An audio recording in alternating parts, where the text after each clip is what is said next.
하나님 아버지, 오늘 백성들이 기다리는 그러한 것들이 많은 시절입니다. 코로나 팬데믹이 물러가고 엔데믹이 오기를 소원하는 백성들의 소원이 이루어질지어다. 예수님의 이름으로 감사하며 기도드렸습니다. 아멘. 하나님의 말씀은 신약성경 누가복음 17장입니다. 누가복음 17장 4절 한 구절만 읽겠습니다. 오늘 17장 전체를 설교할 거지만 그 중에서 4절만 읽겠습니다. 만일 하루에 7번이라도 내게 죄를 짓고 7번 내게 돌아와 내가 회개하노라 하거든 너는 용서하라 하시더라. 아멘. 지금 우리 백성들이 기다리는 마스크가 우리 일상에서 사라지는 그런 날, 마음껏 실내든 실외든 사람들이 편안하게 생활할 수 있는 그날을 지금 기다리고 있죠. 오늘 성경 본문 누가복음 17장에 나오는 이스라엘 백성들도요, 기다리는 것이 있었습니다. 그것은 자기들을 이방 압제로부터 구해줄 구세주, 그 당시에는 주변에 로마나 아시리아나 바벨론이나 애굽이나 이런 나라들의 압제를 이스라엘이 많이 받았거든요. 그래서 그러한 고통으로부터 그들 백성들을 건져줄 메시아, 구세주를 기다렸습니다. 그런데 오늘 누가복음 17장의 말씀에 보면 우리 예수님께서 예루살렘으로 올라가신다. 다음 주일이 되면 종료주일인데요. 이제 그 예수님이 예루살렘으로 길을 떠나신 그 예수님께서 다음 주일에는 예루살렘 성을 들어가시는 그러한 날인데요. 이렇게 예루살렘으로 올라가시는 예수님에 대하여 백성들은 흥분하기 시작했어요. 드디어 메시아가 오시는구나. 죽은 자를 살리시고 앉은 뱅이를 일으키시고 장님의 눈을 뜨게 하신 그 예수님이 드디어 우리를 구원하시러 예루살렘을 들어가시는구나. 백성들 흥분했습니다. 자, 이렇게 오늘 본문은 예루살렘으로 올라가는 길에 주님께서 행하시는 일들, 또 질문에 대한 대답들, 이런 것들을 통해서 주님께서 걸으시는 길이 어떤 길인지, 또 여러분과 저와 그리스도인들이 참으로 걸어야 할 길이 무엇인지 오늘 우리의 길을 주님이 제시하고 있습니다. 첫 번째, 우리가 어떤 길을 걷기를 원하시느냐? 그것은 용서의 길입니다. 오늘 1절부터 시작해서 6절까지 보면요. 만일 하루에 7번이라도 내게 돌아와 죄를 짓고 7번 내게 돌아와 내가 회개하노라 하거든 너는 용서하라. 여러분과 제가 걸어야 할 그리스도인의 삶의 길, 그리스도인의 삶의 본질에 가장 중요한 것은 용서하는 것입니다. 여러분과 제가 용서의 길을 걷기를 주님은 원하셔요. 여러분, 우리가 살고 있는 세상은 참으로 죄된 세상이죠.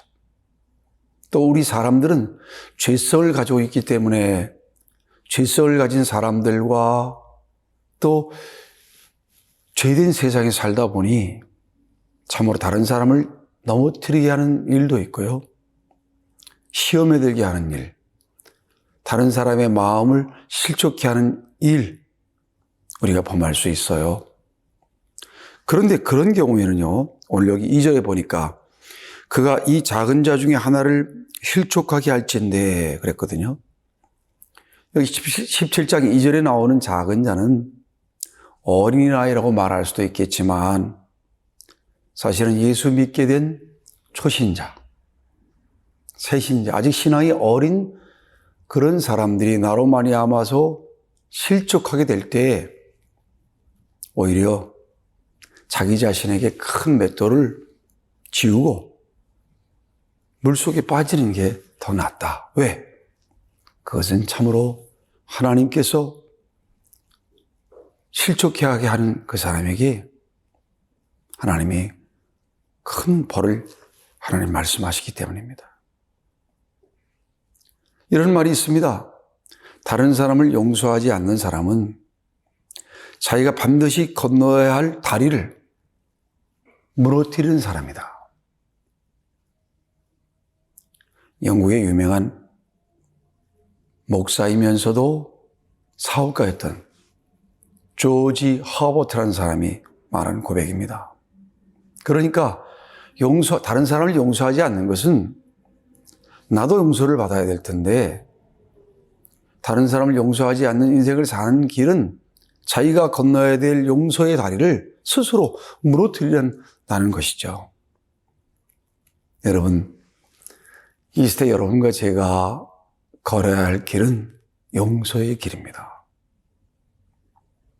용서는요, 그냥 값싸게 내가 잘못했어, 날 용서해 주셔, 이러한 값싼 언어의 유의가 아닙니다. 용서에는 반드시 큰 대가가 있어요.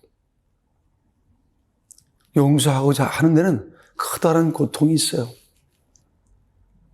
그것은 믿음이 없이는, 사랑이 없이는 용서를 실천할 수가 없습니다. 그래서 오늘 여기 5절에 가보면, 5절 이하 6절에 가보면 주께서 이르시되 너희에게 겨자씨 하나일 만한 믿음이 있었더라면 그랬습니다. 겨자씨는 이스라엘 나라에 가보면 볼 수 있는 아주 깨알처럼 작은 그러한 씨인데요. 그 씨가 땅에 떨어지면 새들이 와서 깃들이는 큰 나무로 성장한다는 것이에요. 그러니까 여러분과 제가 이 겨자씨라는 것은 생명력을 보여주는 거예요. 작은 생명력 있는 씨앗이 떨어지면 그것에서 커다란 나무가 성장하듯이 여러분과 저의 마음에 믿음의 씨앗이 떨어지면, 사랑의 씨앗이 떨어지면 얼마든지 용서할 수 있다는 것입니다. 믿음과 사랑 없이는 절대로 하나님이 원하시는 용서를 실천할 수가 없어요. 그것을 하나님은 기다리고 있는 겁니다. 여러분과 제가 걸어야 할 길은 용서의 길입니다. 여러분이 용서할 사람이 누굽니까? 그를 용서하십시오. 그것은 생각으로만 되지 않아요. 하나님께 기도하고, 그래서 마음에 기도의 씨앗이 떨어지고 거기서 믿음이 자라고 사랑이 자라면서 그때 용서할 수 있는 거예요. 오늘 예수님은 예루살렘으로 걸어가시는데 여러분과 제가 걷기를 원하시는 그 길은 용서의 길입니다. 두 번째로 여러분과 제가 봐야 될 것은 7절 이하의 말씀인데요. 7절부터 10절까지는 이스라엘의 종에 대한 이야기가 나옵니다. 이스라엘의 종들, 보통 이스라엘 사람들은 한 명 이상의 종들을 소유하고 있었어요. 근데 그 종들은 여러 일을 감당합니다. 농사일도 합니다. 목축도 합니다. 저녁이 돼 집으로 돌아오면 음식을 만들어요. 그래서 주인의 가족들을 섬기죠. 이 종들은 대가를 바라지 않습니다. 대가를 바라지 않고 당연히 종이기 때문에 농사도 짓고 양도 돌보고 음식도 만들고, 그런데 하물며 하나님의 종인 그리스도인 여러분과 저는 세상의 종도 충성을 다하는데, 하나님의 종인 우리들은 하나님이 상급을 약속하셨잖아요. 영생을 약속하셨잖아요. 그런 우리가 어찌 충성을 하지 않겠느냐는 겁니다. 여러분과 저는 충성의 길을 걸어야 합니다. 왜요? 이미 하나님이 여러분 가족의 구원과 영생을 허락하셨잖아요.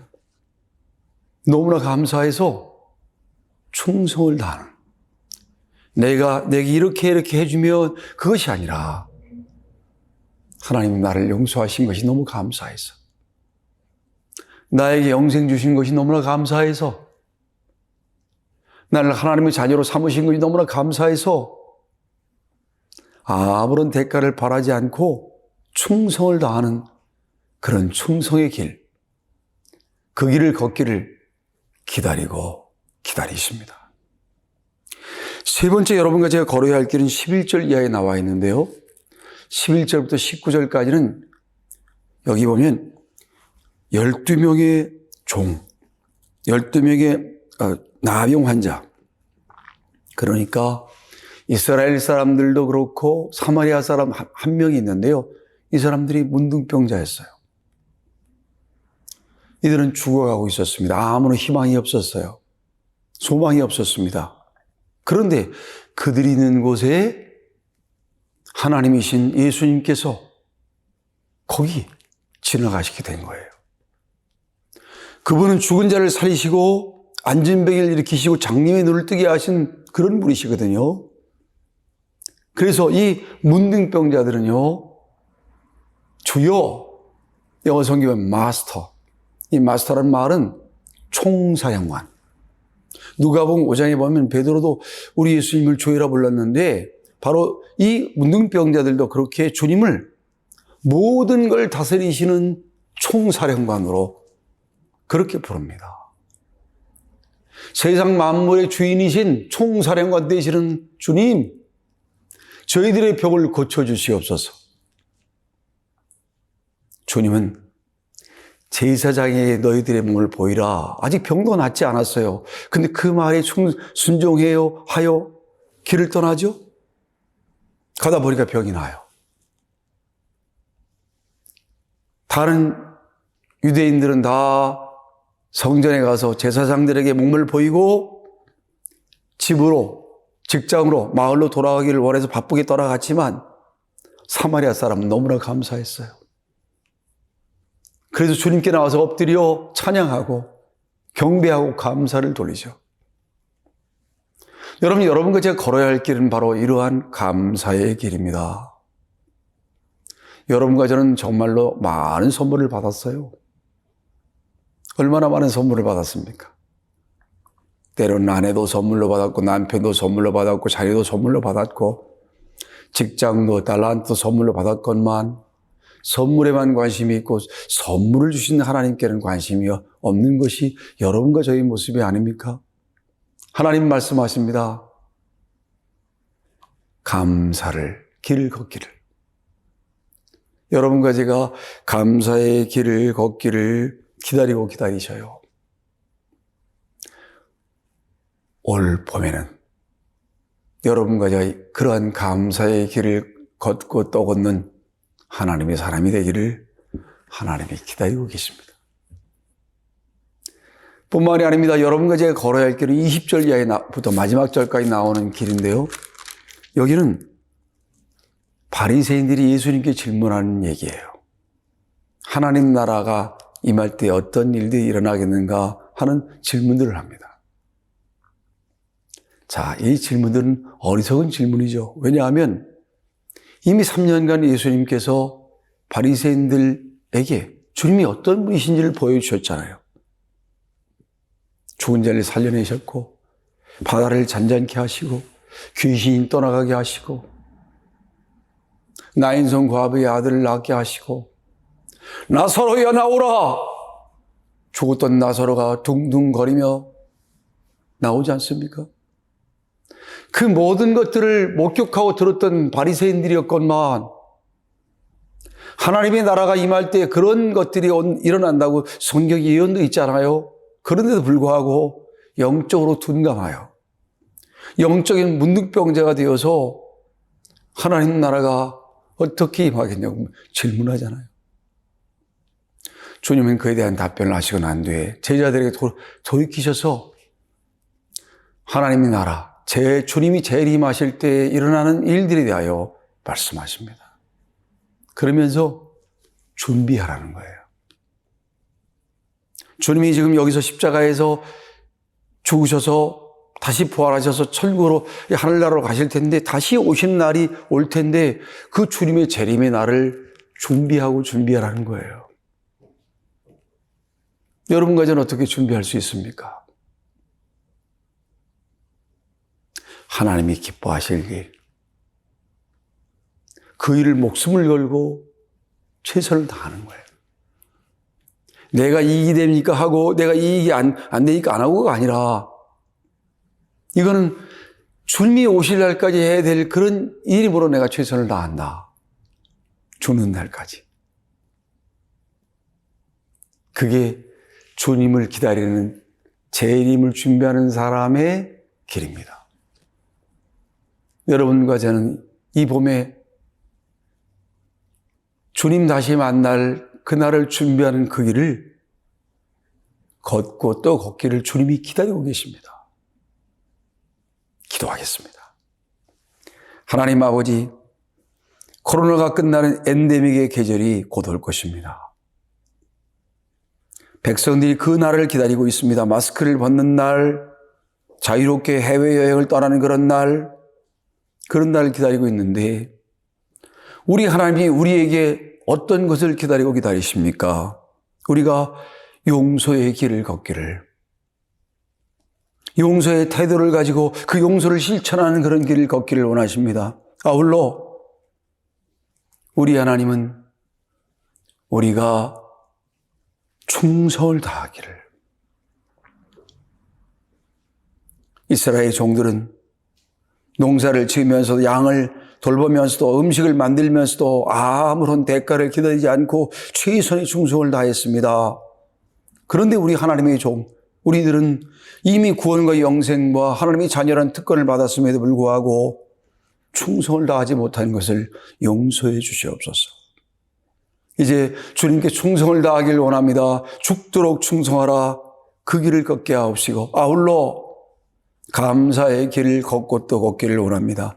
너무나 많은 선물을 받았건만 감사의 길을 걷지 못한 것을 용서해 주시고 남은 세계 주님 재림을 준비하는 그 길을 당당하게 걷게 하여 주시옵소서. 예수님의 이름으로 감사하며 기도드렸습니다. 아멘.